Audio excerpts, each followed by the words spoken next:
Hello, everybody. Let's take a quick look into what we would call our strengths. So each person has a different strength. Some may seem similar to others, but the path of getting to that strength might have been a little bit different. The thing that makes something strong, oh, we'll get into that. So essentially, we like to think of our strengths as strengths, our ability to be, let's say, logical, smart, sensitive, thoughtful, kind, any of these kind of attributes. We think that those things are our strengths. In reality, though, when you take a look at it, those are compensations, which in adult life we term as strengths, but they're compensations for not dealing with past fears, let's say.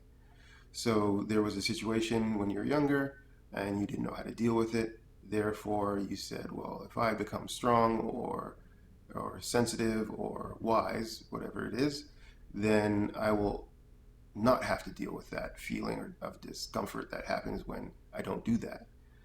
We're generally praised for the things that we are strong with in adult life. However, um, because these things were based off of a fear originally, it doesn't have the same quality of what we truly view as strength or power or whatever you want to call it. We'll use strength for example. So then what happens is I start projecting strength like qualities. So you people might see externally these things as being strong only because it is the adult definition of that, but not particularly the wise version of the same thing. So when we travel this path of being strong, we'll do a lot of things probably with too much energy uh, than actually needed. Eventually, we'll come to the conclusion that for some reason I don't feel as strong as everybody sees me to be. And this generally then starts the reflection style of this thing. So, what is true strength to that person that visually is strong? True strength is taking on that fear that we originally did not take on. And then you realize that uh, you can't use your version of strength to take on this fear. You have to come at it with something completely different. In fact, you're going to have to use the area that you've developed the least to take on this issue. Because if you use your strongest trait, you'll never be able to see it. And you'll use too much to take it on and end up in a compensation in a different way. So, in using this weaker thing, the thing that has the least resistance to actually learning the truth about that fear, we become closer to really approaching what strength is. If you're able to take on the thing that you're most afraid of, this does require strength, the largest strength. And in fact, when you take this thing on, because you're not using your original strength, you have to take it on unarmed. No shield, no sword, if you want to put it away.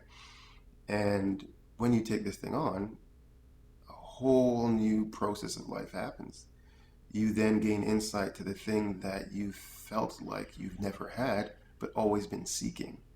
So the strong person generally wants to be uh, loved and appreciated, let's say, and feels that doing the physical actions of being strong then earns them love and support and kindness. This in a way of kind of adoration. However, this is not complete because if you are this large, strong, bold individual, it would be very hard for people to ever know you truly who you are because this persona is so evidently strong and you don't want to let down that guard in the case of strength. So now we see that strength, when it's actually defined, is the lack of force towards something. So you must become soft, or our version of what soft is, which is generally kind and loving and compassionate and understanding. You can become that thing for yourself. And when you become that thing for yourself, you can invite that, let's say, reality into you. So the people that are extending these invitations of warmth and appreciation and love can now be received appropriately And in that way, you now invite the thing into your life that you've always wanted. Um, Generally, our strengths, again, are also seen as things that are overdone. This might be the person who is always has to be in control of a situation, always has to be the center of attention, always has to be tough, always has to be the smart guy in the group.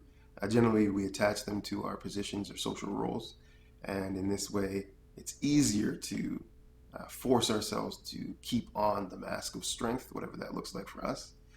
And then we learn the hard way, definitely the hard way, that we need to do the opposite.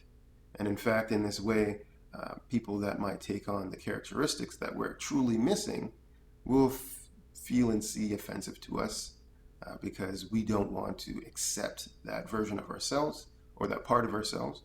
And there we kind of push them away. But that just means that we're projecting our own thing onto these people. And in fact, they hold for us the greatest lessons of fulfillment and growth. So I wanted to shed a little light on that full cycle thing so that we have a greater understanding of ourselves as we pursue this thing we call life.